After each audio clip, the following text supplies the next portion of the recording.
Hello everyone, welcome back to my YouTube channel, and this is the fifth part on Azure 900 Fundamental Certification Preparation। इस video में मैं multiple choice question share करने वाला हूँ आपके साथ।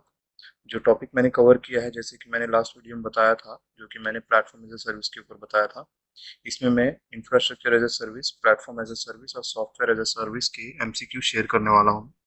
ये क्वेश्चन आपके लिए यूजफुल हो सकते हैं, तो आप इसकी तैयारी कर सकते हैं और ये आपके सर्टिफिकेशन में काम आ सकता है।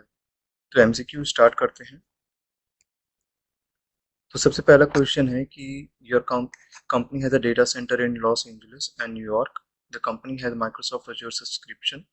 You are configuring two data center as geo cluster site for the residency. You need to recommend a Azure cloud storage redundancy option. You have the following data storage requirement.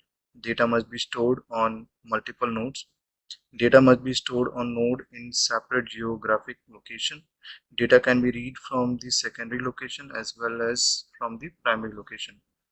So which of the following Azure storage redundancy options should you recommend?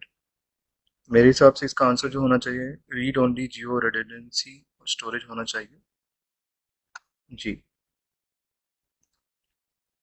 इसके बारे में आप थोड़ा सा information online ले सकते हो, क्योंकि अभी मैंने इसके ऊपर जो है, इस रिडंडेंसी स्टोरेज या स्टोरेज के टॉपिक के ऊपर मैंने भी वीडियो नहीं बनाया, तो इसके बारे में आप थोड़ा सा पढ़ सकते हो। इसके बाद आता है question, your company Azure subscription include a basic support plan. They would like to request an assessment of Azure environment design from Microsoft. This is however not supported by existing plan.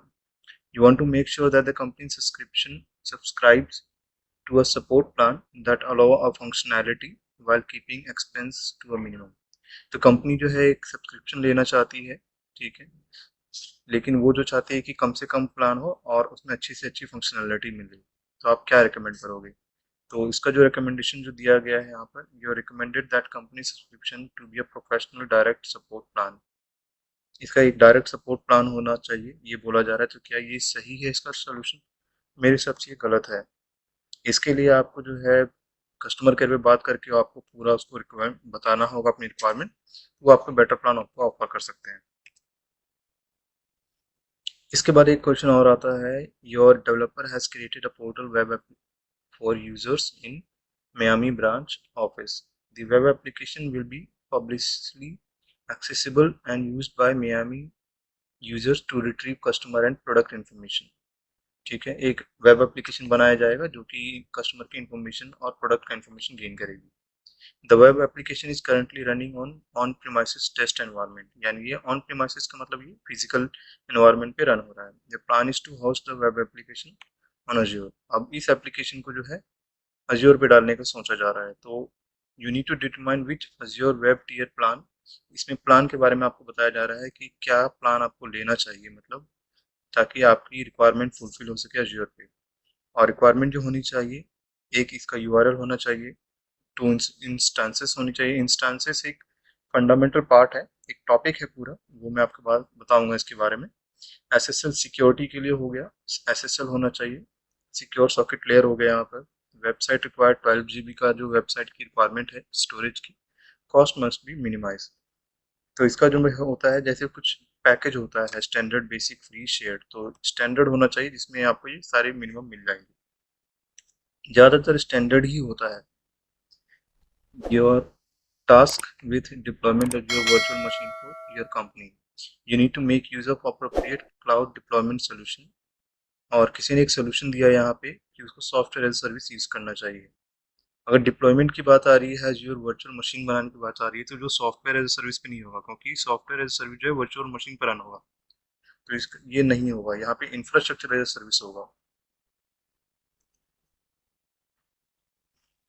यहाँ पर अब ये पूछा जा रहा है, एक दूसरा रिक्वायरमेंट है कि वेब ऐप जो है कस्टम डोमेन के लिए होना चाहिए, 10 GB स्टोरेज होनी चाहिए। वेब ऐप जो है डेडिकेटेड कंप्यूट इंस्टेंस पे रन होना चाहिए। लोड बैलेंसिंग भी इसमें इंक्लूडेड होना चाहिए, कॉस्ट मिनिमाइज होना चाहिए। तो इसका भी जो है, जैसे 10 GB है, 12 GB है, तो इसका एक स्टैंडर्ड पैकेज आता है, वो अगर आप देखेंगे ऑनलाइन तो आपको पता चल जाएगा जब आप बात करेंगे अपने कस्टमर केयर से। जहाँ 10 वेब वेब एप्लीकेशन आराम से खोल अज्योर क्लाउड सर्विस पे आप यूज कर सकते हो। तो स्टैंडर्ड ही होगा इसका टीयर। इसके बाद आ रहा है your company is planning to migrate all virtual machines to Azure to an Azure pay as you go subscription.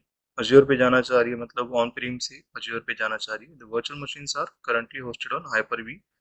ठीक है, हाइपर-वी आपका फिजिकल लोकेशन पे फिजिकल मशीन पे रन होता है, जहाँ पे आप वर्चुअल मशीन्स रन करते हो। You are required to make some intent Azure solution uses that correct expenditure model. Expense हो क्या होगा, उसका प्लेटफॉर्म क्या होगा, ये सब बताना है। तो कोई इसको सोल्यूशन दे रहा है, you should recommend use of elastic expenditure model. अभी हमने मॉडल के बारे में इतना पढ़ा नहीं है, लेकिन इसका जो आंसर होना चाहिए इलास्टिक, नो, ये है मतलब इलास्टिक एक्सपेंडिचर मॉडल मतलब ये हुआ कि ये स्ट्रेचेबल हो गया एक तरह से। तो ये ऐसा नहीं होना चाहिए। इसका शायद और भी टाइप्स होते हैं मॉडल के, जो कि फिक्स सोल्यूशन पे आपको दे सकता है। फिक्स सॉल्यूशन ये हुआ कि मतलब आपको फिक्स अमाउंट पे आपको मंथली चार्जेस जो रेंट कम होगा वो भी आपको मिल जाएगा। इसके बाद आता है for software as a service platform, what does customer provide. Software as a service में कस्टमर क्या प्रोवाइड कराता है। यहाँ पे एप्लीकेशन डेटा प्रोवाइड कराएगा जो कि software as a service platform पे रन होगा। इसके बाद आ रहा है a firm asks you to install a solution through Azure that can process data from many sensors. Which of the following services would you use, मतलब जो sensor से इनपुट लेके उसका प्रोसेस करे। तो उसका आंसर क्या होगा, उसका आंसर होता है आईओटी हब। आईओटी हब का मतलब हुआ कि इंटरनेट ऑफ थिंग हब, मतलब ये जो है इंटरनेट से आपका डिवाइस कनेक्टेड होगा और वो आपके सारे सेंसर का यूज करके आपको आउटपुट देगा। इसके बाद आ रहा है which of the following this is a feature of SQL Azure SQL data warehouse computing architecture. अगर आर्किटेक्चर की बात आ रही है तो यहाँ पर स्केलेबिलिटी हो सकती है। यहाँ पे स्केलेबिलिटी का मतलब ये हो गया कि आपकी रिक्वायरमेंट के हिसाब से इसमें फीचर इंक्रीज और डिक्रीज हो सकते हैं, जो कि क्लाउड सर्विस प्रोवाइडर देखता है। नेक्स्ट क्वेश्चन है to organize resource for an Azure subscription you should use administrative unit, resource unit, management group, Azure region. तो रिसोर्स ग्रुप होना चाहिए। रिसोर्स ग्रुप बेसिकली वो हुए कि आपके किसी पर्टिकुलर एनवायरनमेंट के लिए अगर आपने वर्चुअल मशीन मांगा है तो उसके लिए क्या क्या रिसोर्सेज की ज़रूरत है, उस एक पर्टिकुलर रिसोर्स बनता है, एक ग्रुप बनता है जिसके अंदर सारी कई सारे रिसोर्स होते हैं जो कि किसी पर्टिकुलर सर्विस के लिए मांगा जाता है, बनाया जाता है, मतलब क्रिएट किया जाता है। जैसे कि अगर सपोज करो मुझे एक वर्चुअल मशीन चाहिए तो उसमें मुझे विंडोज़ चाहिए, उसमें मुझे रैम चाहिए, उसमें रोम चाहिए, उसमें प्रोसेसर चाहिए। तो ये सारे रिसोर्सेस हैं। तो वो सारे रिसोर्स को कंबाइन करके ग्रुप कहा जाता है। तो वही बता रहा है एक organization organize resources for Azure subscription you should use resource group. अब ये आ रहा है अज्योर कॉस्मोस डेटाबेस क्या है। ये डेटाबेस क्या है बेसिकली, ये जहाँ तक मुझे लग रहा है सॉफ्टवेयर एज अ सर्विस होना चाहिए। Okay, Azure Cosmos database group ये basically somehow related to Oracle type होता है, ओरेकल जैसा होता है ये डेटाबेस। इसमें ये है कि इसमें आप जो है वेब एप्लीकेशन बनाते हो, और वेब एप्लीकेशन जो है एक प्लेटफॉर्म पे बनता है, और वो प्लेटफॉर्म जो हो गया वो कॉस्मोस डेटाबेस पे हो गया, कॉस्मोस डेटाबेस। अब ट्रू और false, Jio redundant storage GRS duplicates information to secondary place over multiple data sensor that can located many kilometer apart. Geo redundant storage मतलब duplicacy storage to a secondary place over multiple data center that can be located many kilometer। ये सही होगा क्योंकि एक data centre जो है कई जगह पे हो सकता है, आपका जो डेटा है डुप्लीकेट भी हो सकता है ताकि आपकी डेटा की सिक्योरिटी हो सके। अब यहाँ पे ये भी क्वेश्चन आ रहा है कि माइक्रोसॉफ्ट अज्योर कब उसका डेवलप हुआ या फिर कब एग्जिस्टेंस में आया। तो ये 2010 में आया था, मतलब कि 2010 में ये पूरी तरह पब्लिकली हो गया था वो।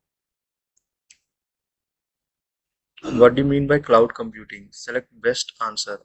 अ term referring to storing data over internet, platform where you can access huge amount of data without having hard disk, a platform where you can access data from remote server। तो ये cloud service के सारे ही feature बता रहा है ये, तो ये ऑल ऑफ द अबव इसका आंसर होगा। नेक्स्ट क्वेश्चन है what is Microsoft Azure. Microsoft Azure is somehow similar to the cloud platform जो हमने यहाँ पे देखा। ये जो क्लाउड कंप्यूटिंग है, ये जो क्लाउड कंप्यूटिंग हो रहा है, ये माइक्रोसॉफ्ट अज्योर की तरफ से दिया जा रहा है। जैसे कि क्लाउड जो है ये अमेजोन भी देता है, अमेजोन वेब सर्विसेज भी देता है, गूगल क्लाउड भी देता है, तो माइक्रोसॉफ्ट अज्योर भी एक वैसी प्लेटफॉर्म है, जो वैसी सर्विस प्रोवाइडर है जो कि आपकी सभी हार्डवेयर सॉफ्टवेयर को क्लाउड पे प्रोवाइड करता है। तो इसका ऑप्शन चूज करते हैं एक बार। An open platform that add and in development service hosting, a platform that offer variety of technologies that use for cloud service, mobile apps, etc. A cloud computing service created by Microsoft which helps testing, deployment and managing the application। ये सभी ही होंगे answer.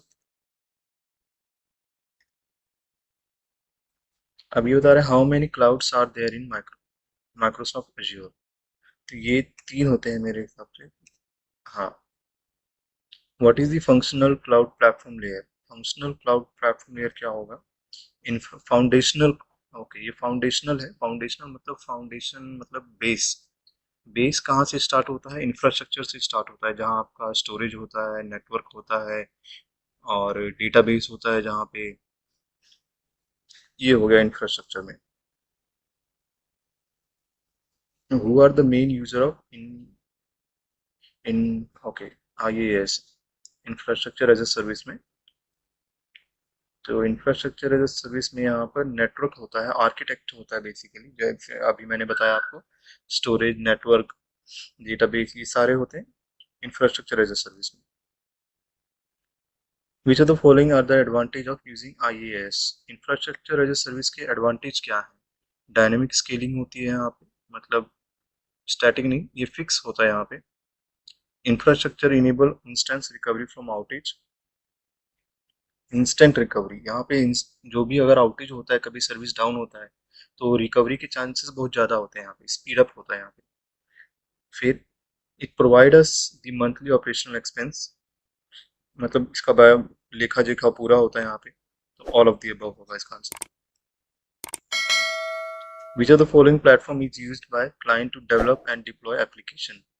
Develop और deploy application जो होता है platform as a service पे होता है, जहाँ पे यूज़र जो है डेवलप करता है, कोडिंग करता है और उसे यूज़र को हैंड ओवर करता है। इसमें बैकग्राउंड जो प्लेटफॉर्म है उस पर यूज़र को चिंता करने की जरूरत नहीं होती, मतलब वो सारा क्लाउड सर्विस प्रोवाइडर देखता है। अब आ रहा है who are the main user for platform as a service. Platform as a service का मेन यूजर क्या होगा, जो डेवलप करेगा वही होगा ना। प्लेटफॉर्म पे, उस प्लेटफॉर्म पे एप्लीकेशन बन रहा है और उस एप्लीकेशन को कौन बना रहा है, डेवलपर्स बना रहे हैं। इसके बाद आ रहा है who are the main user of software as a service. Software as a service में मतलब सॉफ्टवेयर को यूज कौन करता है, तो यूजर ही करेगा, डेवलपर तो करेगा नहीं। तो प्लेटफॉर्म एज ए सर्विस के बाद सॉफ्टवेयर एज ए सर्विस आता है, जब एप्लीकेशन बिल्ड हो जाता है उसके बाद सॉफ्टवेयर एज ए सर्विस आता है। In which cloud computing service model the software is hosted on cloud and made available to the client? Cloud पे होस्ट हो रहा है यहाँ पे सॉफ्टवेयर और फिर अवेलेबल हो रहा है, तो ये सॉफ्टवेयर एज ए सर्विस होगा यहाँ पे। जैसे सर्विस नाउ हो गया, ये क्लाउड पे चलता है। ऑफिस 365 हो गया, ये भी क्लाउड पे चलता है। How many certification categories does Microsoft Azure provide. मेरे हिसाब से 3 प्रोवाइड कराता है। हाँ, एक तो अज्योर एडमिनिस्ट्रेटर हो गया, अज्योर डेवलपर हो गया और अज्योर सॉल्यूशन आर्किटेक्ट होता है। इसके अंदर बहुत सारे सर्टिफिकेशन है, लेकिन सिर्फ ये 3 कैटेगराइज्ड हैं, इसके अंदर सारे सर्टिफिकेशन है। In which cloud computing service model software is hosted on cloud and made available to the client. Software as a service. Okay. Which type of service is provided by DevOps. DevOps जो मतलब जो front end और back end दोनों पे ही coding करता है, पूरी देखरेख करता है, वो कौन सी सर्विस यूज करता है, तो ये होगा सॉफ्टवेयर एज ए सर्विस पे। In which cloud computing service model software is hosted on cloud and made available to the client? Software, software as a service है, ओके, रिपीटेड हो गई। फिर dash are the physical building located in specific geographical region. Okay, ये data center है कि data centre जो है एक फिजिकल बिल्डिंग पे लोकेटेड होता है किसी भी लोकेशन में, पूरे वर्ल्ड में कहीं पर भी ये डेटा सेंटर हो सकता है, जो कि बिल्डिंग ब्लॉक में, बिल्डिंग में होता है, जो कि बड़े बड़े सर्वर्स होते हैं, वो होता है डेटा सेंटर। और हम डेटा सेंटर को क्लाउड के थ्रू यूज करते हैं, और इस उस क्लाउड पे ही, इसी डेटा सेंटर पे जो सर्वर होता है उस पे आपका वर्चुअल मशीन चल रहा होता है, जो कि आप क्लाउड से यूज करते हैं। Creating, managing and removing Azure resources and service is done through Azure portal. सब कुछ जो होता है Azure पोर्टल के थ्रू होता है। जब आप Azure पोर्टल पे लॉग इन करेंगे तो वहां पर आप सारा एक्सेस कर सकते हो, which is a web based application. What is Azure active directory, Azure AD? जैसे कि आपका सर्वर होता है, सर्वर 2012 हो गया, 2016 हो गया, 2019 हो गया, उसमें आपका फिजिकल आपको वहाँ पे दिखता है, आपका एक सॉफ्टवेयर दिखता है एक्टिव डायरेक्टरी का। तो यहाँ पर भी एक एक्टिव डायरेक्टरी काइंड ऑफ होता है Azure में, जहाँ पर भी यूजर को मैनेज किया जाता है, उसकी आइडेंटिटी, उसके एक्सेस को मैनेज किया जाता है। तो इसका आंसर है a service for managing and securing user identities and access to resources. So इस वीडियो में मैंने एमसीक्यू जो शेयर किए हैं, लगभग मैंने 30 या 28 एमसीक्यू शेयर किए हैं, जो कि आपके लिए यूजफुल हो सकता है। तो नेक्स्ट वीडियो में मैं पब्लिक, प्राइवेट और हाइब्रिड जो है क्लाउड सर्विस के बारे में बताऊंगा। क्लाउड टाइप होता है, ये सर्विस नहीं होता, टाइप होते हैं। तो इस वीडियो को देखने के लिए, आने वाले वीडियो को देखने के लिए चैनल को सब्सक्राइब करना ना भूलें। Thank you for watching this video and have a great day.